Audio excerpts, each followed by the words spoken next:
This is Australia's Murray-Darling Basin. The Murray-Darling Basin Plan of 2012 was always going to cause some controversy. It was the first of its kind in the world, and there was no existing framework or precedent to follow. In a fiercely contested space, setting the target of reducing water entitlements all across the basin and keeping all parties happy was a huge ask. So a degree of disgruntlement was to be expected. But the backlash, which included some irrigators burning copies of the guide to the proposed Basin Plan, was so severe it made headlines across the country. Irrigators, some communities and the agricultural industry feared for their livelihood and way of life, while scientists and environmentalists feared the plan did not go far enough towards solving fundamental environmental problems. Despite these disparate and irreconcilable fears, the final plan was enacted in November 2012. Concerns remained on both sides, and it wouldn't be long before controversy over the ongoing management and health of the basin would flare up again. In July 2017, an episode of the ABC's long-running investigative program Four Corners went to air. Titled Pumped, the story shone a light on alleged breaches of rules over water use in the Northern Basin, prompting anger across the country. The investigation brought to light the extent of pumping and use of unauthorised works to divert water from the rivers. Some of it potentially illegal, as enterprises sought to take more than their allocation of water. The limitations of current regulation and the capacity to enforce compliance in relation to these activities was also exposed.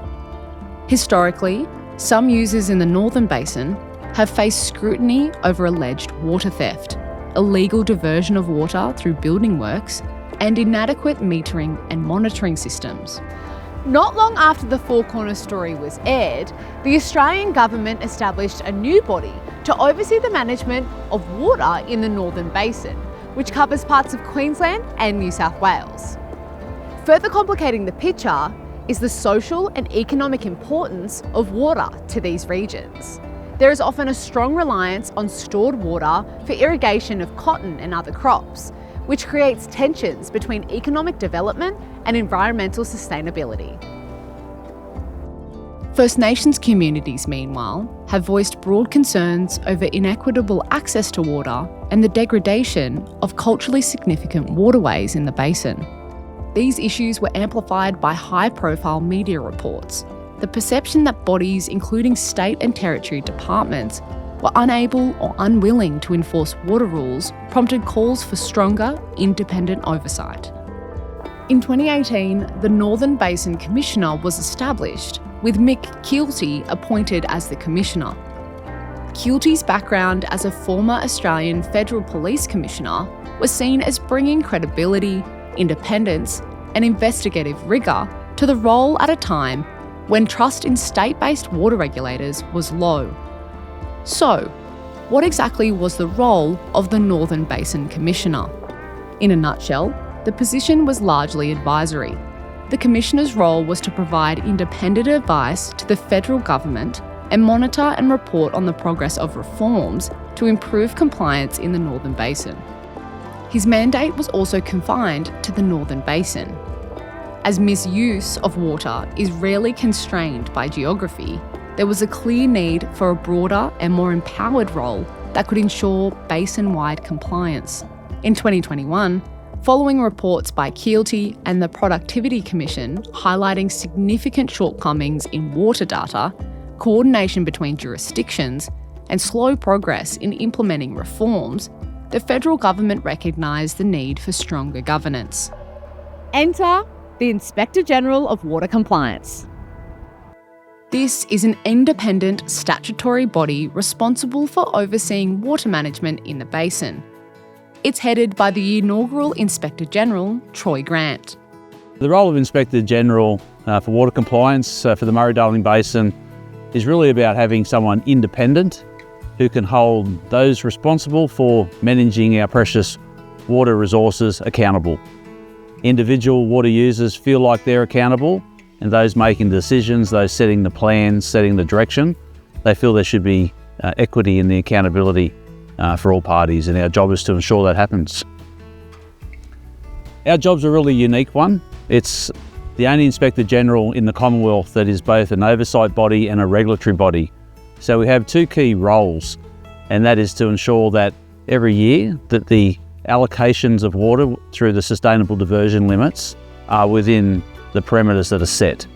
That on a volumetric measure, different areas, regions or resource units as they're referred to, don't over-extract the water that will then impact on the environment and downstream supply for other communities. That is very complex, it's complicated, it's contested, and often it's very controversial.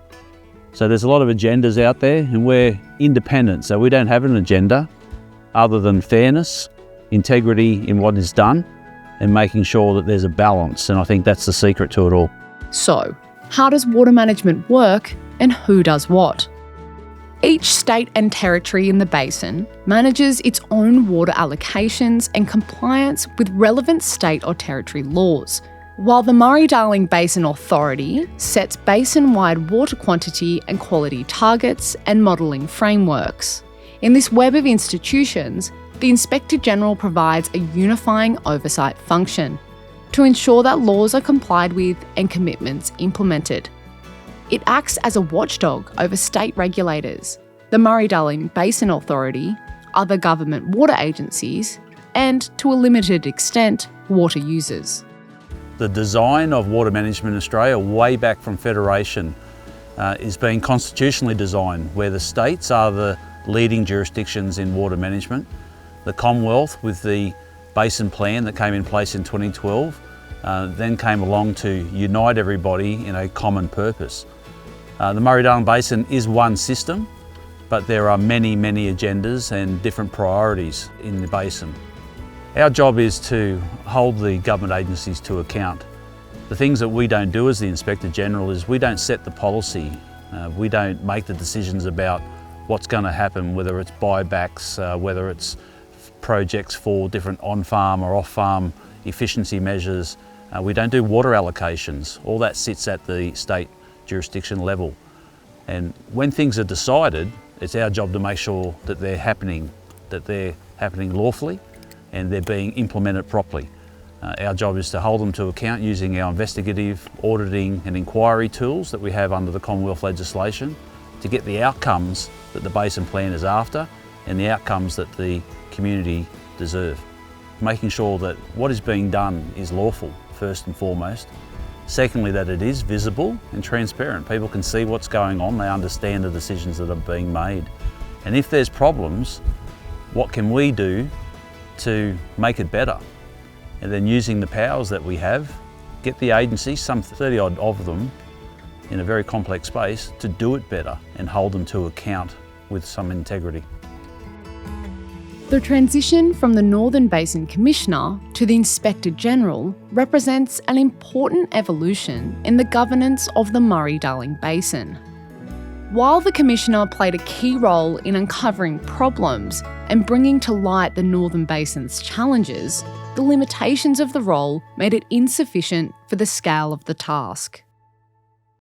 The establishment of the Inspector General marks a more mature phase of basin management, one that prioritises accountability and integrity, enforces compliance, and aims to ensure water reform that produces tangible outcomes for communities, the environment, and future generations. While it cannot solve every challenge, the Inspector General plays a critical role in shining a light on regulatory gaps, enforcing standards, and restoring public faith in a system that was once seen as broken. Thank you for watching our education series on Australia's Murray-Darling Basin. But this isn't where the story ends. There is so much more to learn about the basin and its importance to its communities and our nation's success. Make sure you keep up to date as we add new educational content to this series. These will be other videos that help explain some of the complexities of managing water resources across the basin. We will explain why things in water management are done certain ways, why there's so many rules, what those rules mean, and what other things make up the basin and what role you can play to better understand the basin and help protect it. I invite you to learn more about Australia's Murray-Darling Basin by joining our social and online community. Keep up to date, keep in touch, and keep informed. Thank you for watching.